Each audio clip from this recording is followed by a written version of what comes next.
Friends, welcome to science class chapter 10 electric current. आज का topic है Ohm's law. In 1826 to 27 George Simon Ohm ने law दिया।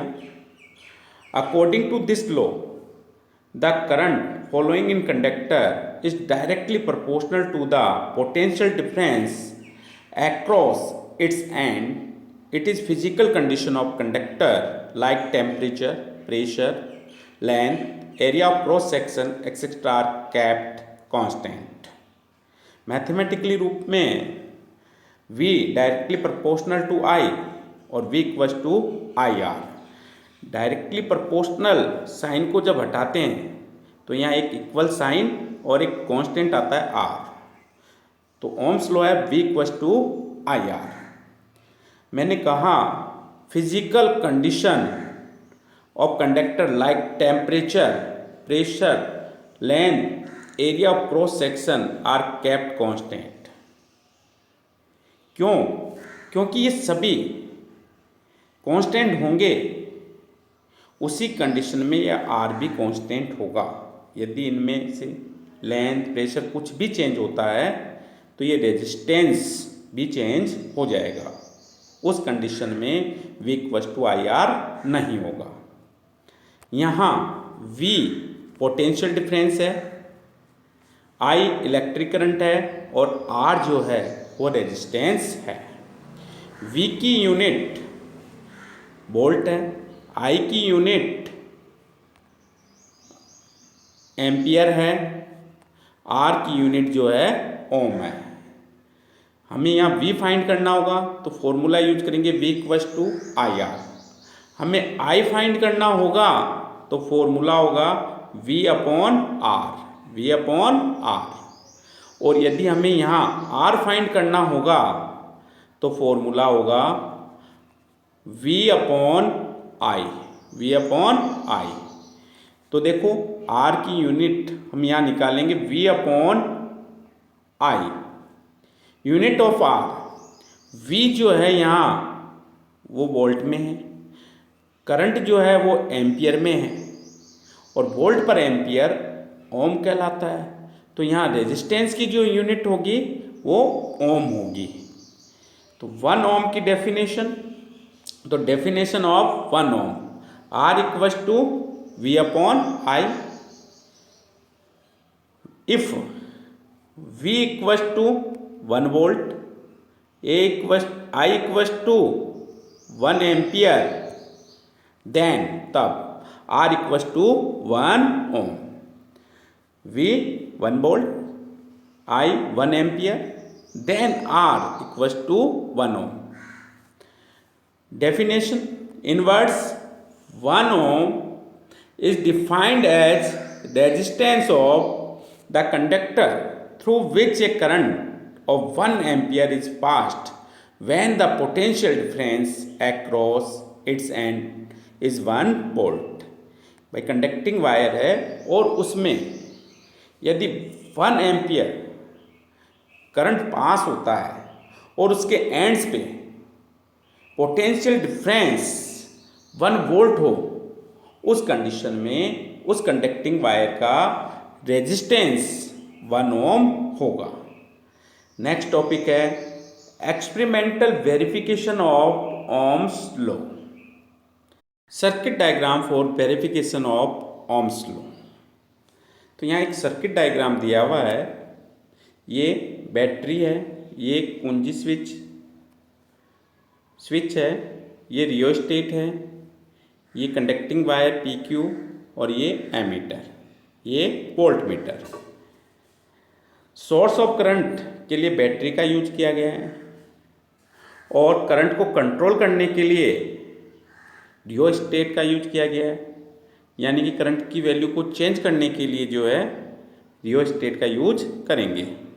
ये कंडक्टिंग वायर PQ है, एमीटर जो है यहाँ वो करंट का मेजरमेंट करेगा।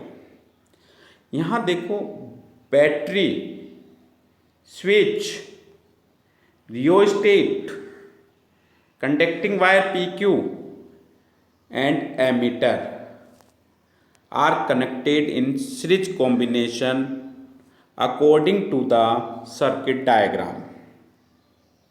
ये सभी सीरीज कॉम्बिनेशन में अटैच है। क्यों?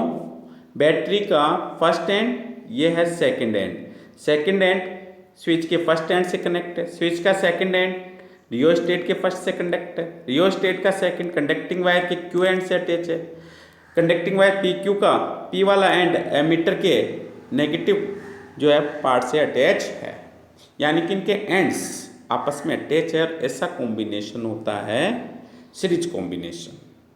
तो हम कह सकते हैं a battery switch rheostat conducting wire P Q and ammeter are connected in series combination according to circuit diagram. फिर देखो यहाँ ये है वोल्ट मीटर, यह है conducting wire P Q. Conducting wire P Q का फर्स्ट एंड पी और voltmeter का फर्स्ट एंड जो है कंडक्टिंग वायर का फर्स्ट एंड और वोल्ट मीटर का फर्स्ट एंड पी पॉइंट पर आकर मिल रहे हैं।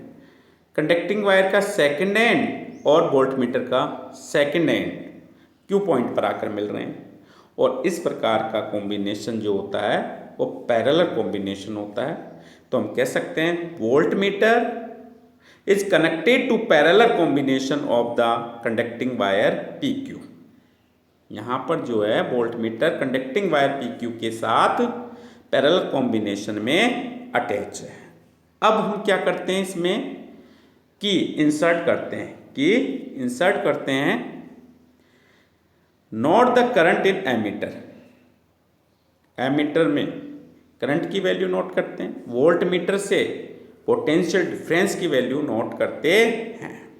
तो note the current in ammeter and potential difference in volt metre.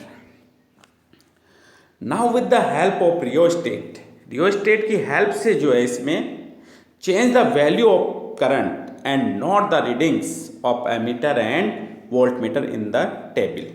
एक टेबल यहाँ ड्रॉ करते हैं और उसमें इनकी रीडिंग नोट करते हैं। टेबल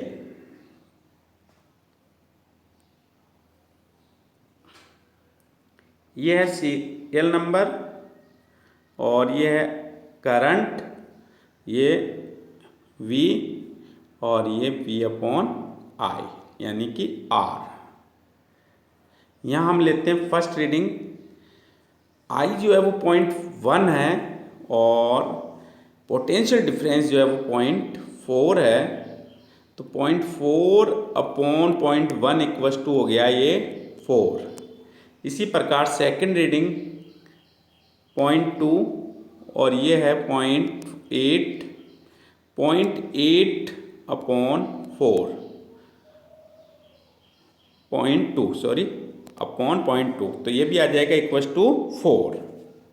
इसी प्रकार से जो है थर्ड रीडिंग करंट 0.3 है और PD जो है पोटेंशियल डिफरेंस 1.2 है। V/I 1.2/0.3 इक्वस टू 4 यानी V/I इक्वस टू R की वैल्यू यहाँ क्या है? कांस्टेंट है तीनों ही ऑब्जर्वेशंस के लिए। अब इनके बीच V एंड I के बीच हम ग्राफ ड्रॉ करते हैं। X एक्सिस पे हमने लिया I और Y एक्सिस पे हमने लिया V। ग्राफ ड्रॉ करते हैं और ग्राफ जो है एक स्ट्रेट लाइन में आता है और इसका अर्थ है V directly proportional to I। Draw a graph between V and I, graph obtained in linear और कह सकते हैं स्ट्रेट लाइन। और straight line graph means V directly proportional to I। यही ओम्स लॉ है। अब यहाँ एक एग्जाम्पल दिया हुआ है T। Determine the resistance of a conducting wire if 0.5 ampere current flows through it and a potential difference 2 volt is produced across its end given। सबसे पहले जब भी न्यूमेरिकल सोल्व करें क्वेश्चन कोई सॉर्ट आउट करना है, क्वेश्चन में से ही लिखना है, ये जो दिया है वो लिखना है, जो फाइंड करना है वो लिखना है। तो given I 0.5 ampere, V 2 volt, R resistance हमें फाइंड करना है।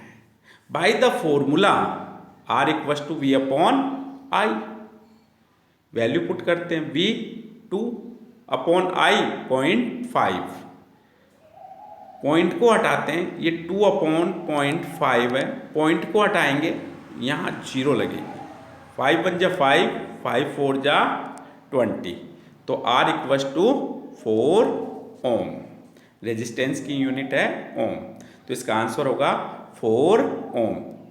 इसी पैटर्न का क्वेश्चन 2020 में पूछा गया है। क्वेश्चन था an electric bulb is connected to a source of 220 volt and the current flowing through the circuit is 0.5 ampere। 2020 में जो क्वेश्चन पूछा गया उसमें V जो था वो 220 वोल्ट, I जो था वो 0.5 एम्पियर, R फाइंड करवाया था। तो R कैसे करेंगे, यहाँ R इक्वस टू हो जाएगा V upon I 220 upon 0.5, solve करेंगे, पॉइंट को हटाएंगे, 0 लग जाएगी, 5 1 टाइम 4 टाइम 4, फिर यहाँ 2 बचे, 0 लगते हुए 21 टाइम, ये 4 0 ओम, आंसर हो जाएगा 440 ओम्स।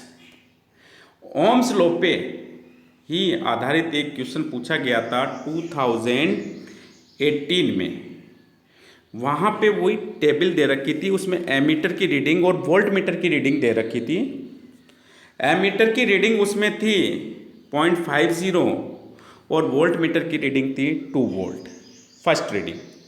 सेकंड रीडिंग थी 0.75 एमीटर की और 3 वोल्ट जो है वोल्ट मीटर की। यहाँ हमसे उसने V upon I equals to R find करवाया था, तो इसे हम कर सकते हैं, R equals to V upon I से हो जाएगा, V की वैल्यू पुट करेंगे और I की वैल्यू यहाँ पुट करेंगे, R की वैल्यू फाइंड हो जाएगी। तो 2 अपॉन 0.50, पॉइंट हटाएंगे, 00 ऊपर लगेगी, 0 से 0 कैंसिल हो जाएगी, 20 अपॉन 5 हो जाएगा, 1 टाइम 4 टाइम, यानी कि इसका आंसर भी होगा 4 ओम। नेक्स्ट है रेजिस्टेंस, अगला टॉपिक है resistance. The opposition to the flow of electrons that arises due to the collisions of electrons with the atoms of the conductor is called the resistance of the conductor। Electrons का flow होता है और इनकी atoms से टक्कर होती है, इनकी टक्कर होती है, तो उस कंडीशन क्या होती है, इनकी स्पीड जो है वो डिक्रीज हो जाती है, वो रेजिस्टेंस है, वो क्या है, resistance. But the resistance is reciprocal of conductance, so if the resistance of conductors is less than the conductance of conductor is more।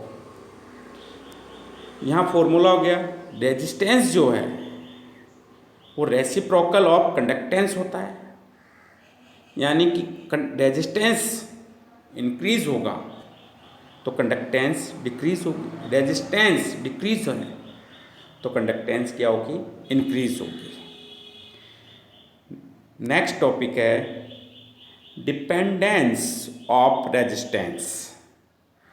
The resistance of a conductor depends upon the following factors. First है on length, second है on cross sectional area, third है on temperature, fourth है on material. तो यहाँ resistance जो depend करता है वो 4 फैक्टर्स हैं। First on length, second on cross sectional area, third on temperature, fourth on material. यहाँ हम फर्स्ट लेते हैं ऑन लेंथ.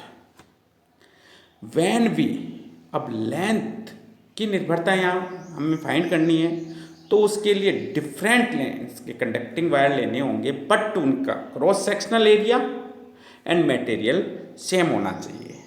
और इन डिफरेंट लेंथ वाले सभी कंडक्टिंग वायर का रेजिस्टेंस फाइंड करते हैं और रेजिस्टेंस और लेंथ के बीच ग्राफ ड्रॉ करते हैं. तो ग्राफ एक स्ट्रेट लाइन में आता है और इसका अर्थ है कि रेजिस्टेंस वो लेंथ के डायरेक्टली प्रोपोर्शनल होता है. When we take the conducting wire of different length and same cross section and same material, यानी कि जो कंडक्टिंग वायर ले रहे हैं उनकी लेंथ डिफरेंट है, but area of cross section and material क्या होनी चाहिए, सेम होनी चाहिए. Calculate the resistance of these conducting wire after display the graph between resistance and length of conducting wire, then the straight line is formed. In other words, as the length of conductor is increased, then the resistance of conductor is also increased. और resistance of conductor is directly proportional to its length. Resistance जो है वो इस length के directly proportional होता है. यदि length को इंक्रीज करेंगे तो रेजिस्टेंस भी इंक्रीज होगा, लेंथ को डिक्रीज करेंगे तो रेजिस्टेंस भी क्या होगा, डिक्रीज होगा. इस पे न्यूमेरिकल पूछा जाता है और उस न्यूमेरिकल में ये फॉर्मूला हमें यूज करना है, R1/R2 = L1/L2. For example, two conducting wire है. फर्स्ट कंडक्टिंग वायर की लेंथ 10 मीटर है एंड इट्स रेजिस्टेंस 15 ohms है, एंड सेकंड कंडक्टिंग वायर जो है उसकी लेंथ फर्स्ट कंडक्टिंग वायर की हाफ होती है, तो इसका रेजिस्टेंस कितना होगा. तो ये फाइंड करने के लिए हमें इस फॉर्मूले का यूज करना है, R1/R2 = L1/L2. R1 15 है, R2 हमें यहाँ फाइंड करना है, L1 10 है एंड L2 हाफ 10/2 यानी कि 5. क्रॉस मल्टीप्लाई करेंगे और R2 फाइंड कर लेंगे. 10R2 = हो जाएगा 75 और R2 = हो जाएगा 75/10 = 7.5. इसका अर्थ हुआ कि लेंथ को हाफ करने पर रेजिस्टेंस भी क्या हो गया, हाफ हो जाता है. रेजिस्टेंस और लेंथ के बीच जो ग्राफ ड्रॉ किया जाता है वो एक स्ट्रेट लाइन होता